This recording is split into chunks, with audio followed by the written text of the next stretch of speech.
Қырыққа келдім. Қу тіземді құшақтап әлі жүрмін. Сырықтай болған бойыма, алға ұмсынған кеудеме, дөп-дөңгелек бөксеме, қысқасы өзіме өзім риза болып, өмір сүріп 4-ші ондықтың есігін қағып, өмірдің көбі кетіп аз қалғанын білмей де қалыппын ғой. Енді тағы 40 жасайды дейсің бе? Мен өзі қазір қызбын ба, әйелмін бе? Мен қызбын. Тәніме еркек қолы тимеген ұрғашымын. Әлсін есінеп қойып елегізіп жатқан ол 40-тағы 40 қыз Орынкүл оңашада өзіне өз есеп бере бастады. Көк шыбық кезінде біреуді жақсы көрді, бірақ ол бас бұрмай кетті. Өзі де наздана қарап, күлімсіреп сөйлегенде бері бұрылар ма еді. Бірақ бәрін сезіп біліп тұрып, еркек көрсе қара тастай қатытында қалатын. Алматыдағы дарынды балалар мектебінде оқып жүргенде 10-ші сыныпта бір оқушы бала ерінен шөп еткізіп сүйіп алды. Ернінің сол жері шоқ басқандай қыж-қыж қайнап көпке дейін өзіне өзі келе алмай жүрді. Содан кейін сол баланы жеп көріп кетті. Ол қазір атақты математик, атағы жер жарған академик. Қазір оның сурет бейнесін баспасөздерден көріп, тірі бейнесі теледидар мен интернеттен қылаң еткенде ернін шүйіріп, өшпенділікпен қарайды. Жанының бір бөлшегі солқылдап, тәнін арамдап кеткендей көрінеді. Менің қатарларым шетінен үйлі баранды, ол қыздарын аяқтандырып, ат ойлап той жасап жатыр. Аттестат ала салып атқа қонып үшке бітіре сап, үй болғандар немере сүйіп отыр. Мен сол алгебраның соңына түсіп, жай бөлшекпен AX-ті айналсоқтап жүріп, не есептің түбіне жете алмадым, не өмірден теңімді таба алмадым. Аурухананың жеке бөлмесінде жатқан Орынкүл күйініп кетті. Мұңын шертіп ақтарылайын десе, айналасында ешкім жоқ. Бір бөлмеде бір өзі. Жалғыз адамдық бөлмеге жат жұртта қалғандай жатқызып қойғанын қарашы. Бас жағында томпиған 4 бұрыш тумбочка, үстінде сорайған сарағаш бөтелкесі, қасында бөтелкені күзеткен жалғыз жылтыр стакан. Жалғыздықтың бәрін бір басыма жазып қойған екенде деп, өмірден өтіп кеткен анасын кінәлады. Шешесі қандай болса қызы да сондай. Шешесін көріп қызын ал дейді. Топырақ жамылғанына 10 жылдан асқан анасы өмірі отбасы туралы сөз қозғап, бір басыңды екеу қыл деп айтпапты. Өзі 10 бала туған батыр ана. 10 баланы асырауда оңай деймісің? Тек сырқат жеңіп, көз жұмардан бір апта бұрын басында күзетіп отырғанда, сенің де арығың тартылуға таяу деді күбірлеп. Ол кезде сыбай салтаң жүрісі өзіне ұнайтын. Тіпті баласының боғына тайып жығылып жүрген құрбы құрдастарын көрсе, жирене қарап, өзін солардан екі ел болса да артық санайтын. Сөйтсем, мен ақпай қалған арық секілді суға сусаған сорлы екенмін ғой деп, жаны ауырып, пышаққа түскенде ғана өзінің осы жүрісіне есеп бергендей болып елегізіп жатыр. Бала шаған болса көң құрғатпай артымнан ағылып келіп жатар еді. Кезекпе-кезек басында отырар еді. Пышаққа түскенше 10 күн дайындады. Ең жақын деген 2 жеңгесі, олардың бала шағасы келді. Пышаққа түсіп, ота жасағасын үлкен жеңгесі бір рет бой көрсетті. Содан кейін бір партада отырған сыныптасы келді. Онымен де шер тарқатып сырласқысы келіп еді. Кішкенемді балабақшадан, үлкенімді мектептен алуым керек деп, өпеліктей ұшып қонып тез кетті.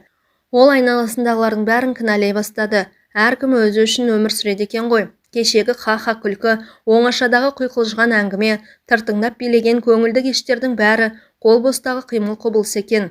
Отау тігіп, от жаққасын әркім өзінше, шығарда жаны бөлек, достарың да бөліктен кете барады екен. Сенің ең жақының неке суын бөліп ұрттаған серігің мен тұла бойыңнан жаралған перзентің екен деп, Орынкүл шекесіне сұқ саусағын ұшын қадап, қиял кемесі орнынан жылжи бергенде, анасының мүләйім даусы құлақ түбінен сызылып, естілгендей болды. Ол да сонда өзі секілді төсек тартып, ыңырсып жатқан. Сонда анасы айтқан жалғыз ауыз сөздің жауабын іздеп өз жанын өзге тергеуге салды. Арығың да тартылуға таяу. 30-дан асса да соған мән бермепті. Енді ойласа, бұл сөз қыз құзырың бітіп, перзент әкелер жолың жабылып, енді қайтып етегіңді көтермейтін саха ел болдың деген сияқты. Ол көшедегі суы тартылып, қаңсып тұрған арықты көз алдына келді. Шөп шалам, өсіп күл қоқыстан көрінбей қалған лас арна жүрегін айнытты. Оның қасындағы сылдырлап су ағып, жыбыр-жыбыр майда толқындар лекіген арық қандай көрікті. Одан аққан су қауындықтағы көк пәлекті көмкеріп, жеміс жидекті құлпыртып, әсіресе есік алдындағы қос түп өрік гүл ашып, жұпар шашқанда дүние өзгеше түрге еніп келетін. Осы көріністің бәрін көз алдынан таса қылып Алматыға кетіп, дарынды балалар мектебінде оқып оны тауысқанда неге жеттім? Оның көз алдындағы тағы да тақтаға бормен жазылған AX2 елестеді. X математикадағы белгісіз мөлшер болса, Мен өмірдегі шешуі жоқ жұмбақпын. Айық жұмбағы көп өмір болса, шекесіндегі екі сан сияқты екеу болып, біреумен қол ұстасқанымда ғой. Сол екі саны мен үшін тек тақтадағы жұмбақ екісінің шекесінде тұрып қалды деп, өкінішіне толы, ойы он саққа бөлінгенде, есікті серпіле ашып, емдеуші дәрігер Орынбай кіріп келді. Жаңағы жан ауыртқан қиял мен әртүрлі елестер сытылып кетіп, айналасы аппақ әлемге малынып, қарсы алдында орта бойлы, дембелше келген ат жақты құс мұрын жігіт тұрды. Қалай Орынкүл қыз деді де, Айшайға қарамай, үстін жапқан ақ жайманы сыпырып тастап, қарының ота жасаған жерін алақанымен басты. Осылар оташылар ятсыз, ең болмаса ішіңді аш деп айтпай ма? Айшайға қарамай жамылғыны жұлып алды. Жұрттың бәріне сөйте ме екен? Әлде тек мен ғана басына ме екен? Басы бос, ешкімі жоқ сорайған соқа басы деп басынатын шығар. Алақанын тыртық боп бітіп келе жатқан жараның орнында қойғанда жаны жай тапты. Алақаны қандай ыстық, әлде келерде бірдеңе жағып келеді ме екен? Дәрігерлердің өз заңы бар ғой. Орынкүл жалғыз басты болғасын ба, күдігі соңынан ілесіп жүреді. Әлде сенер ешкім болмай, әр нәрсенің әрісін ойлап үйренгендіктен бе, қашанда ақиқаттың қасынан күдік іздеу өзіне өзі келіп, кәрі қыз атанғалы бергі дағдысы. 3 күннен кейін шығасың. Шығардан бір күн бұрын айтамын. Бір рет көк дәрі жағамыз. Сосын көк дөнендей бүлкілдейсің деп тез-тез сөйледі де шығып кетті. Жауырыны қандай жалпақ, қолы қандай ыстық, бірақ осы кісінің сөз сарына түсіне алмайды. Әсіресе алғаш алдына барғанда ештеңе қалмай дал болған. Өзінің күн сайын аяғы ауыр әйелдерде іші көтеріліп келеді. Ол бірден неше айлық деді. Бұл жауап бере алмай бұйығып, басын төмен сала берді. Неше айлық деймін? Неше айлығы несі? Мен екі қабат емеспін ғой. Шын ұстап көрді де, ешқандай демалған белгі білінбейді. Басқа жағын демалып тұр. Ол да шаршаған дегенде өң жүзі алаулап, жерге кіріп кете жаздады. Анализ тапсыр деп, тілдей қағазға бірнеше жолдама жазып берді. Соңынан рентгенге түстеп тағы да бір белінде қызыл жолағы бар айрықша қағазға шимайлап қолын қойды. Сөйтсе, бұл жатырды тексеретін ерекше жолдама екен. Бәрін бітіргесін қайтып кел.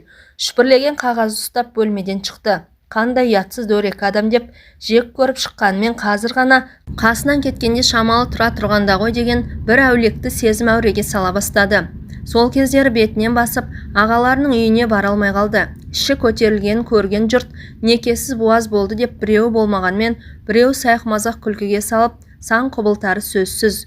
Үлкен жеңгесі оңашада аяғың ауыр емес пе деп таң қалып, әрі қайсар қайын сіңілісінің табиғатына жат қылықты жақпай қалам ба деп жалтақтап сұрап еді. Жұрттың бәрі солай ойлайды. Білмеймін. Өзімнен өз көтеріліп барады деді төмен қарап. Содан жеңгесі аяқ астынан бәйек боп жан-жаққа телефон шалып, біреу арқылы осы дәрігерді тауып берді. Сол жол тілінен де қолынан да келетін жанашыр жеңгесіне наз айтты. Осы жасқа келгенше жігітің бар ма деп сұрамадың деді, жанарын төңкере қалар. Ол болса, қыз-ау, сені туған сіңілімдей көрдім. Көбіне Алматыда жүрдің. Жігіт деген ас түсіңе түсіп жүрген жоқ па? Айтпады дейсің. Апам ғой бізді осылай артық сөз айтпауға үйреткен деп, қайын енесін кінәлап сөйлегенде сөз алдында аузы ауыр көзімен томаға тұйық отыратын анасы көлең етті. Содан аты жөні жазылған қағазды қолына ұстатып алабұртып көргенде адамды осы оташы Орынбай Айтуаров еді. Жұрттың бәрі қолы жеңілдеп кәсіби шеберлігіне тәнті екен. Тіпті ауруханада жатып 10 күнде байқағаны, осындағы төмен етектілердің бәрі оны көрсе басын иіп бәйек бола қалады. Ақжелең жамылған кәсіби дәрігердің де, инесін денеңе қадап, дәріт қытқан медбикелердің де бұл дегеніне ерекше бір ынтық сезіммен елпелектеп қалады. Тіпті еден жуушы ең төменгі қызметкерлер де қарап жүрмей, қызыл ернін жыбырлатып іштей қызыққан көңілдерін білдіріп жүреді. Оның адами қасиеттерін, пышақты бағындырған кәсіби шеберлігін бәрі мойындап, бір-біріне жарыс айтқанда ауыздарынан су тамады. Орынкүлге жасаған жақсылығы да бір басына жетіп артылады. Ешқандай дәрі сатып алған жоқ. Әйтпесе кісі жанынан басқаның бәрі, сатулы заманда дәрі-дәрмектің бәрі аурудың мойнында, бала шағасының аузынан жырып, шыбын жан үшін шырылдап шипа іздегендер қаншама. Өзін неге жеке бөлмеге жатқызды? Соны бір сұрағысы келіп еді, аузын аша алмады. Әлгінде көз алдын әртүрлі елес торлап, анасының сөз құлағына естіліп, көңілі алабұртып жатқанда, кіріп келгенде де қызыл тілдің ұшына сауал үйіріле берді. Жалғыздығым аздаяқ, неге жалғыз жатқыздыңыз деп, қайсар көңілмен наз айтқысы келгенде, көрген түсте сытылып есіктен шыға берді. Қырықтағы қыз осы бір қолы жеңіл болғанмен аузы ластау, еркектің құрашиын болса да қасында тұра бергенін қалайтын сияқты. Тіпті қазір көңілі әрі-сәрі болып жатқанда тағы бір кіріп келсе ғой, қалай сөйлесе де көтерер едім деп, жақындағы адамды алыстағы сағынышындай бір көруді армандап жатыр. Маған ақ жақсылық жасаған жоқ. Соның бәрі жеңгем арқылы болса да. Ота жасағасын бір күннен кейін саған витамин жеу керек деп 3 қызыл алма мен 3 лимон салынған жылтыр дорбаны салбыратып ұстап кеп бас жағына қоя салды. Кешеге дейін бас жағындағы жеміске қараған да жоқ. Жалпы тіл үйірген тәттіні о баста жей алмайды. Жұрт қауым мен қарбыздың үстіне түсіп, тамсанып жатқанда бұл бір тірлік, жеп тойдым деп аузы басын сүрте бастайтын. Өмірде соншама тойымды боп, жаралғанына дәл қазірде біреуді кінәлағысы келіп, қолын созып томпиған тумбочканы ашып, бір алманы саусағына іліктіріп, бас жағындағы ақ сүлгімен сүрте сап, қырт еткізіп, ақ тістерімен қыршып алды. Қандай тәтті! Неге алмай жемей жүргенмін? Алматыда дарынды балалар мектебінде оқып жүргенде алма жинауға апаратын. Сонда жұрттың алма жеуден ауыз тынбайтын, сөмке-сөмке қылып жатын орынға келетін. Бұл бір алма жеп, бір артық алма алған емес. Мынау қандай тәтті, иісі қандай керемет. Дөп-дөңгелек апорт лезде таусылып қап, томпиған тумбочкаға жылтыр қалтаға тағы да қол созып еді, сырты бүдір-бүдір боп лимон ілікті. Лимон қышқыл, оны шаймен ішемін. Орынбай ағай бір нәрседе жемеймін деп тағы бір алманы алып, асыға қырт еткізгенде маржандай тісі майдалана кесіп түсті. Бұл да тәтті екен. Қазір Орынбай ағай әкелген лимонмен шай ішемін. Ол жаймен кереуеттен көтерілді. Іші төмен түсіп, бұрынғы сыптай қалпына келіпті. Бұл жатыр түтікшелерін қаптаған сарсу, содан ісік пайда болған. Бұны сылып тастаймыз деген Орынбайдың даусы құлағына келді. Сөз бұйдайға салмай сылып тастады. Бұл неден пайда болған кесел деп, ота жасардан бір күн бұрын қасына келіп, көңіл күйін білгенде сұрап қалды. Бұл табиғи қажеттілік бұзылғаннан болады. Түсіндің бе? Жоқ деп есеп шығарғандай нақты айтты. Әйелдік міндетіңді уақытылы орындамағаннан болады. Тағы да төмен қарады. Бұл кісі менің қыз екенімді білмей ме? Әрине білмейді. Мен де бір деп өзін-өзі кінәлады да, не де болса, ағам мен жеңгемнің алдына ішім көтерілмей тезірек жетсем екен деп асықты. Тай-тай басып қызыл еденге табанын тигізді. Қазір әжетханаға барып келгесін лимон сап шай ішем. Лимонның дәмі қышқыл, сонда да ішем. Ішіп отырғанымды көрсе ғой, тіпті бірге ішсе ғой деген масаң сезімде мазалап, маңында шыр айналып жүріп алды. Бір тәтті бір ащы екенін біліп тұрып, бірге әкелгенін қарашы. Менің тірліктегі үлесім осындай ғой деп, әдеттегідей кәрі қыздың әуенімен бастай берді де, өзіне өзін сап тыйылды. Ащы болса да ішемін, өзі әкеліп тұр ғой. Есікке жақындая бергенде босағадағы үйрек тұмсық дәрет сындырғышты көріп, жиіркеніп кетті. Бұны да көрдік. Енді барар жерге өз аяғымен барамын. Кеше келгенде енді тұруға болады дегенсің. Сықырлап есік ашылды. Отадан кейін аурудың өз аяғымен жүріп, әжетханаға бару үлкен олжа. Бұл дәрігердің мерейін өсіреді. Дәліздегі мейірбике бөлмесінің есігі ашық. Өз деген Орынбай ағасы екі ақ желеңдінің ортасында жайбарақат шай ішіп отыр. Тай-тай басқан сәбидей қызыл еденді қуана басқан емделушіні көріп, ол да қуана қарады. Бүгін тай-тай бассаң ертең аяғыңды көтересің деп, бұған қарап айтқан дөрекі сөзі зыңдап, құлақ түбінен өткен кезде оны қасындағылардан қызғанып кетті. Кібіртіктеп басып бара жатса да жан дүниесі атойлап, анау бірге шай ішкеннен екі әйелден арашылап алғысы кеп, бойына ересен бір күш бітіп, адымын ширата түсті. Орынкүл моншадан келді. Пышаққа түсіп ота сәтті болып өзіне өз келгелі, ағыл-тегіл боп терлеп алғаш жуынуы. Жатыр қуысынан түйдек-түйдек арам ет пен сарсу шығыпты. Кесел кеткесін тұла бойы жеңіл тартып, ауырлықтың бәрі артта қалып жаны жай тапты. Басқан ізін аңдып жүретін қазақы жердің жеңіл ауыз сөз уарлығына да мысал болмай, пәледен тез құтылды. Аға жеңгеңнің ар-ұятына масыл болмай, бәрінің сәтін салды. Ол осы үшін ақ оташы Орынбайға ырза. Тіпті өзін оның алдында өтелмеген парызы бар пендедей сынайды. Ырзалығын білдірмей, десе көңілі ырық бермей, оның алдында тілін тістеп қалады. Моншаға терлеп түсті. Арам тер қысып барады. Ағыл-тегіл боп бітеліп қалған нүктенің бәрі ашылды. Буға кірмес бұрын тазаланып, тұла бойындағы кір атаулыны кетірді. Иіс сабын жағып, жөкені көпіріштіп алып, әлсін-әлсін сымдай тартылған денесін сықылады. Қарын тұсында тартылған қол басындай сызық бірте-бірте көмескеленіп барады. Тіпті пышаққа түскенін қадалып қараған көз болмаса, екінің бірі біле бермейді. сол дене тыртығын білетін біреуді ертең үйіне қонаққа шақырды. Тақырыбы не деп еді, тағы да сасып қап, үйді көрсетіп дәм татқызу деді. Тақтаға шыққан баладай таңдай тақылдап, қай шамада, өзіңізге қай шама ыңғайлы, жарайды, сенбіде кешкі 18-де. Содан бері алабұртып мазасы кетті. Дастархан мәзірін дайындап, шөп шаламнан иілтіп, үйшік тұрғызы. Жалғыз болса да ас әзірлеуіне қол жеңіл, бармағы бал деді. Жеңгесі қадірлі қонаға келгенде өзін шақырып алып қазан ошақтың басына қояды. Орынкүл басқан палау өзбектікінен бірде кем емес, деп жегендер бас бармағын шошайтады. Шынында да өзі басқан палаудың дәмі таңдайдан кетпейді. Сыр күріші ел ырысы деп осы жолда палау басуға әзірленді. Ет берсем, алдына бас тартуым керек. Маған ол кісінің үйіме бас сұққаны керек. Әуелі моншаға баруға бекінді. Денеге кірден арылса, өмірді жаңаша бастайтын секілді. Әр барған сайын тұла бойы жеңілдеп шығып, көшені сергек адыммен аттайды. Бұл жолы жеке бөлмеге алды. Дене тыршығын ешкімге көрсеткісі келмеді. Буда отырып, бусанып, өзімен өз боп сырласқысы келді. Ыстық су бойын босатып әртүрлі маужырап барады. Есігінен кіріп келе жатқан ақ желеңді оташын елестеткенде тіпті тұла бойы босап, бір жылан жыбырлап, көкірек тұсынан төмен жылжыды.